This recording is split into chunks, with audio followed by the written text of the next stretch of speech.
Hello and welcome to Sports Fan Entertainment. And while it's still not actually official yet between the Tennessee Titans and soon to be head coach Brian Callahan, we're going ahead and we're going to assume that everything will work out, that they're just still finalizing the terms and they're going to officially announce him being released probably tomorrow. I'd be shocked if they don't talk about him and announce him tomorrow and then press conference. It could be tomorrow, but probably Thursday because you want to give the media enough time and enough preparation for that. You don't want to just drop it and then have a press conference the same day. I don't think, but stranger things have happened, but I would doubt. I would expect Thursday, maybe even Friday. But by the end of the week, this should be wrapped up.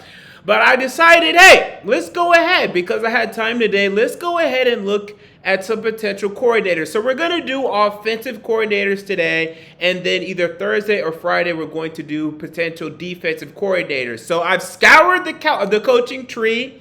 And this is almost all coaching tree. And I'll mention someone that's not listed here that's not coaching tree, but it's a slight chance. I'll just talk about it. I didn't want to put it in the list, though, but I'll talk about it. Let's talk about it right now.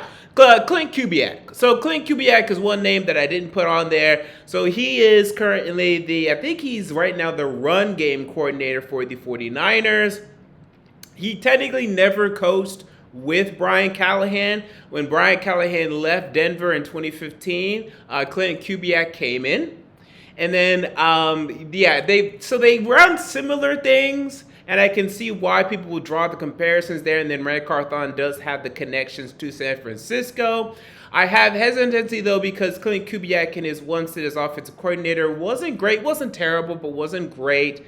And I think, could be wrong, that Brian Callahan would more likely roll with one of his boys that he really knows rather than go with the Clint. So I didn't name him here. One of his boys or someone that he has a lot of familiarity with system-wise. So I didn't go Clint Kubiak. But let's go through the list. So let's actually start at the bottom of the list because there's two names that I don't have pictures for because I think they're outside shots, but I want to mention them just in case. And that's James Casey and Troy Walters. So these are two assistant coaches for the Cincinnati Bengals. Currently, James Casey is their tight ends coach. He's been their tight ends coach since 2019. And then Troy Walters is their wide receiver coach. He's been their wide receiver coach since 2021.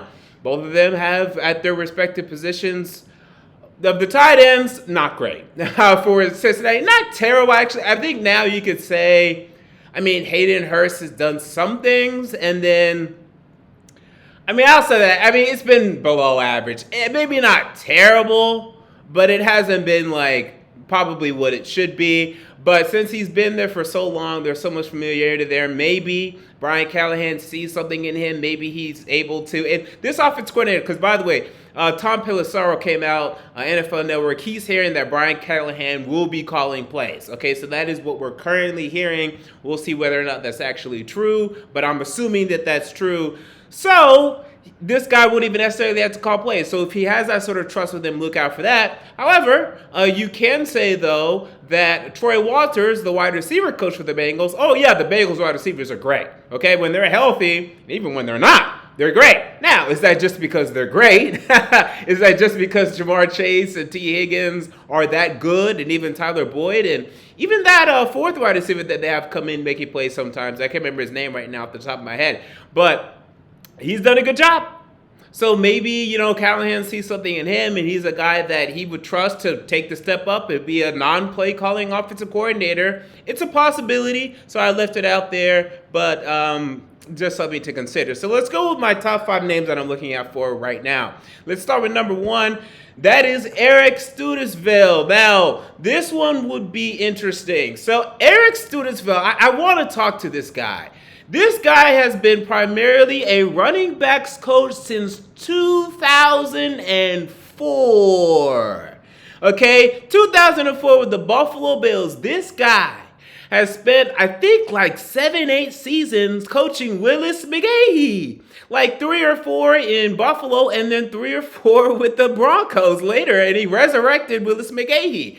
But he was with Willis McGahee in his prime. He had success with Marshawn Lynch. And then when he ended up moving on to the Broncos, brought Willis McGahee back, got something out of him, and then was able to transition to whenever they made the move from Tebow to Peyton, whatever they got out of Noshawn Moreno and the changing of, being a run-first team to being a pass-first team. And he was there throughout that entire stint. He went through multiple coaching staffs in Denver. He went through McDaniels. Or was it? I think maybe it's actually right after McDaniels. But so he went through Fox and Kubiak, I want to say, because I think he got on in 2011. So multiple staffs there. And then he moved on to Miami, where I haven't loved the Dolphins, or at least early. Like when he joined in 2017, 18, 19, 20, I did not like the Dolphins running game during that period. But they didn't have much talent either. It's not like they sat up there and drafted like some really high when they got draft pick that should have performed well. That wasn't the case. They really just didn't have talent. They were trotting out losers really throughout that entire period. That was one of the reasons why Tannehill couldn't find success until he came here. But then in recent years, he's had success, and so he was able to go through the multiple coaching transitions in Miami whenever Brian Flores came in, and then whenever Brian Flores came out, Mike McDaniel kept him.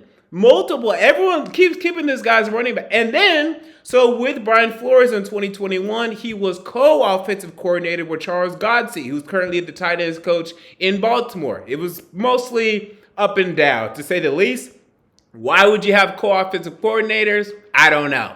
It doesn't make any damn sense. Okay, if you want to talk about having co-defensive, maybe. You can't have two offensive coordinators. That don't make no damn sense. You need to have, you want to have a pass game coordinator, run game coordinator, and an offensive coordinator. Okay, whatever. You can't have no damn two offensive coordinators. And not one of them is calling plays. One of them, they would have to talk, what play we're going to run next. That's insanity. That's one of the reasons why Brian Flores has not gotten a job. But he has some interesting philosophies.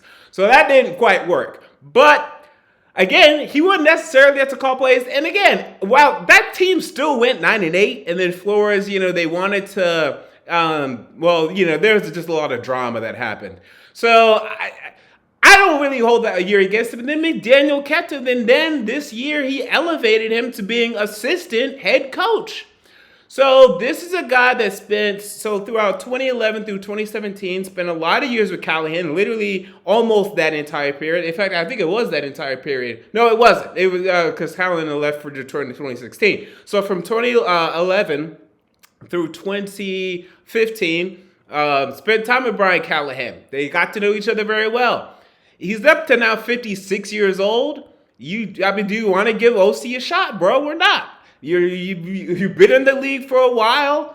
Do you want it? That's the guy I'm looking out for right now. It would make a lot of sense, and it'd help him transition to being a head coach. But he could also just want a younger guy, and we continue on with my list as well. So we also look at the current quarterbacks coach for the Cincinnati Bengals and Dan Pitcher. So it's currently my understanding, and I don't have much understanding because I was, just doing as quick research as I can.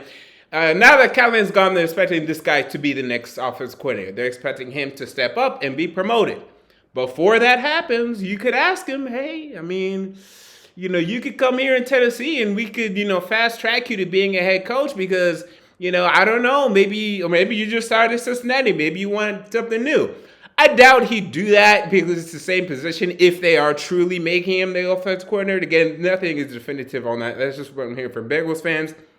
But instead, if they decide to bring in someone else, and this guy is ready to take the next step, and Callahan agrees, yes, he's ready to take the next step, why not? He's been the quarterback's coach for Joe Burrow throughout the entire years there. We see what Burrow's done, and yes, Burrow is great, but also, you got Jake Browning tax to be pretty damn decent this year. When Jake Browning got in there, I was like, the Bengals are done. The Bengals are cooked. And they only missed the playoffs by a game. I thought they were going to miss by 2 or 3 games at the very least. So you have to give him props for that and how he's been able to develop Jake Browning on the bench, hoping to never see him on the field. So you have to give him credit for that. So I'm looking out for Dan Pitcher. Number 3, we have Thomas Brown. So this guy, offensive coordinator for the Carolina Panthers this season. The Titans did interview him for the head coaching position, which was to a lot of people's dismay. They were not happy to hear this, but it's okay. We didn't hire him.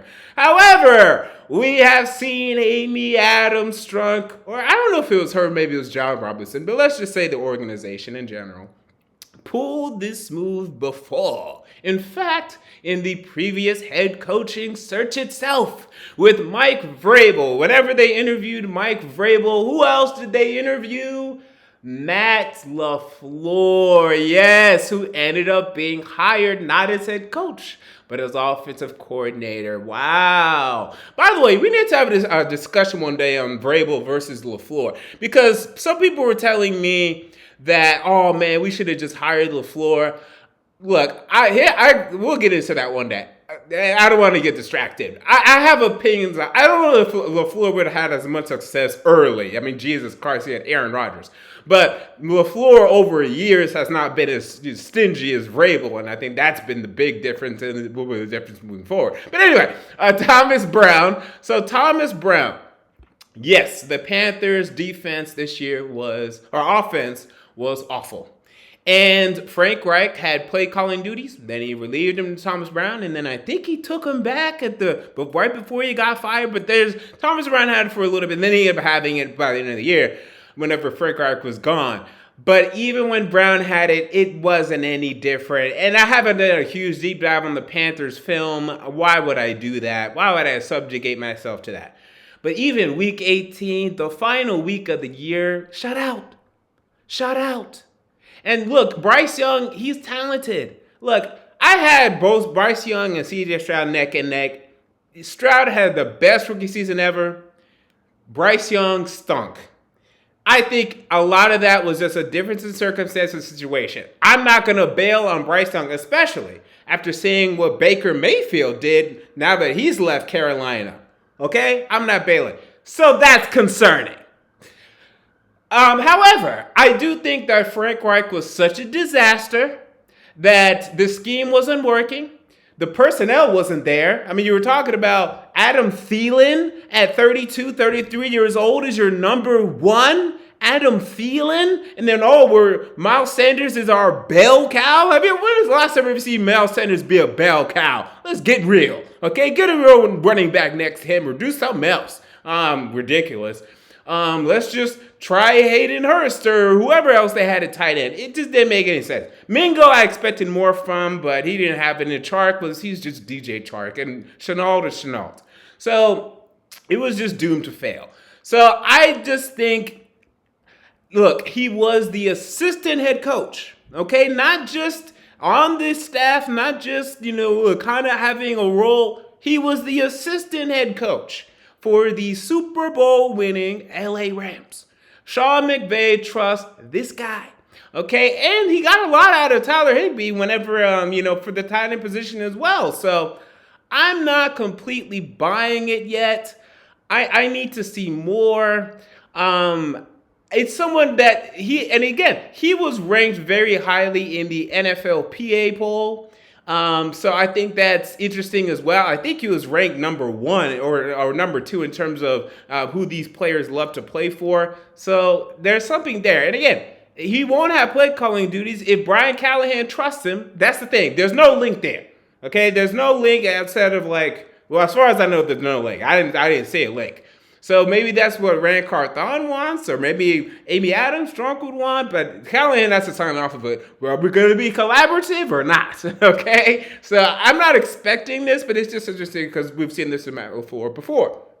All right, move on to number 4. We have Jamal and Singleton. So Jamal Singleton. So this is an interesting up-and-comer here. So running backs coach for the Philadelphia Eagles, a guy that spent time with the Cincinnati Bengals as their running backs coach right before heading to Philadelphia, and is currently serving as the assistant head coach as well as running backs coach, by the way, for the Philadelphia Eagles. So I know people are kind of low on the Eagles right now. Both of their coordinators are now gone, in Brian Johnson and Matt Patricia. How much did Jamal Singleton have to do with the downfall? I don't know. I'll tell you this. He resurrected the career of DeAndre Swift.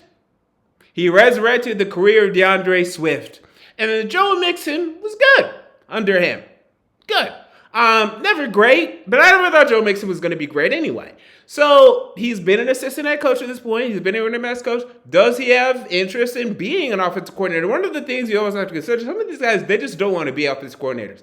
But I say usually it's usually closer to wide receiver coaches or offense or quarterbacks coaches. Running backs coaches, it's 50-50.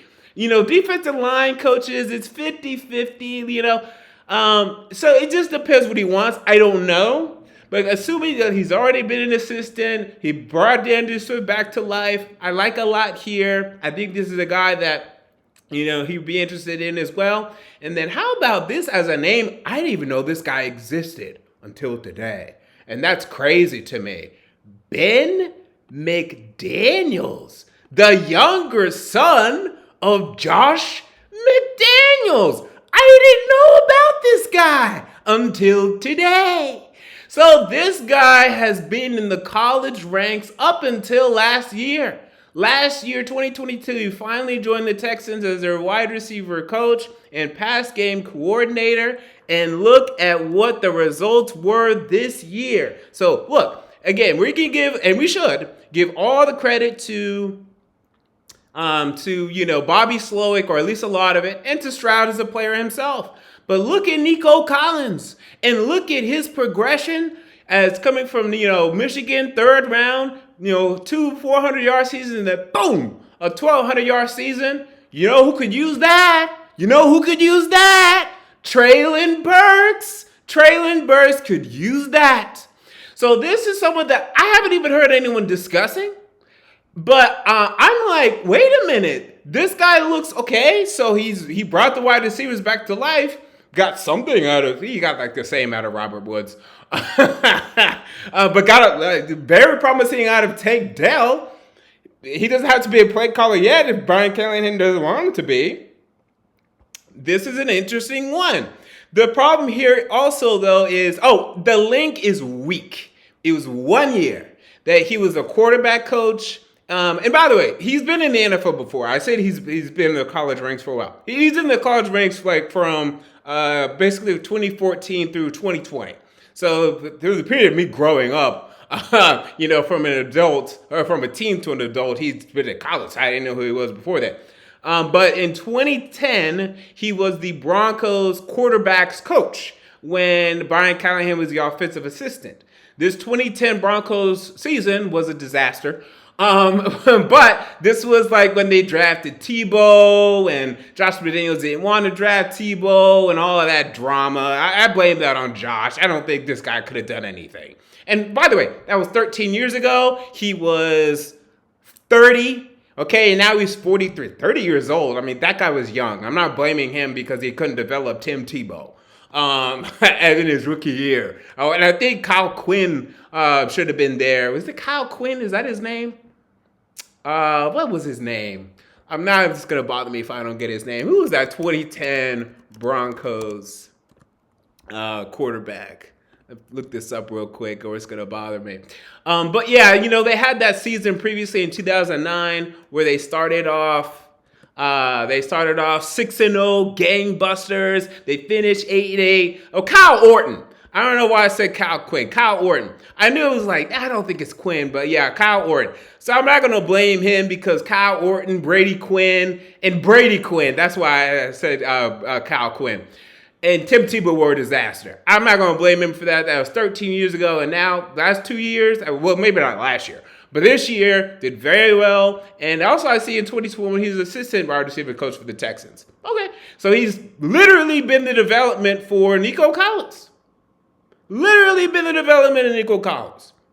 So only 1 year, you give a call. Hey, remember 13 years ago? Remember all the hell Josh McDaniels gave us? Remember when he kicked me on the sideline? We should link up and show him how it's done.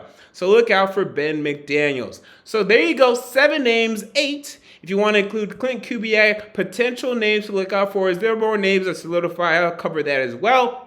And again, I'll be back Thursday or Friday to discuss defensive coordinator candidates. Are there any names I missed? Of the names I mentioned, who are you most interested in? Comment down below. I want to know. And until next time, this has been MJ of Sports Fan Entertainment, and I'm out. See you all later.